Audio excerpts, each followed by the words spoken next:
ఎందుకంటే నాకు ఓపిక అయిపోయింది, జనాలకి ఓపిక అయిపోయింది.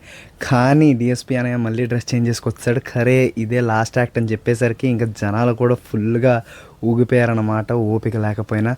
ఇంకంతే, మొత్తం కాన్సర్ట్ అయితే అయిపోయింది, ఎవరి కాళ్ళు సర్దేశారనమాట. కానీ నేను మాత్రం ఆ డ్రోన్ ఎవరు నడిపారో మొత్తానికి కనిపెట్టేశాను.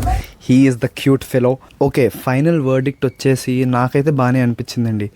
మేబీ ఇది నా ఫస్ట్ కాన్సర్ట్ అవ్వడం వల్ల, మేబీ మేము స్టేజ్కి దగ్గర ఉండడం వల్ల నాకైతే ఎక్స్పీరియన్స్ బాగానే అనిపించింది. 500 రూపీస్ టికెట్స్ అయితే మరీ దారుణం అండి, ఊరి చివరన ఉన్నాయి అవి. అండ్ సాంగ్ సెలెక్షన్ కూడా బాగానే ఉంది, మాస్ సాంగ్స్ ఉన్నాయి, క్లాస్ సాంగ్స్ ఉన్నాయి. సో ఓవరాల్గా బాగానే అనిపించింది. కానీ నేను నేర్చుకున్న విషయం ఏంటంటే, నెక్స్ట్ టైం నేను కానీ కాన్సర్ట్కి వెళ్తే మా అమ్మమ్మ గారి ఆర్థోపెడిక్ చెప్పులు అయితే వేసుకెళ్తాను. ఎందుకంటే రక్తం మొత్తం కిందకి దీపింది, కాళ్ళు అయితే స్పర్శ లేదు, మొత్తం పీక్కుపోయాయి అనమాట. అండ్ మీ ఎక్స్పీరియన్స్ ఎలా ఉందో నాకైతే కామెంట్లో చెప్పేసేయండి. బాయ్.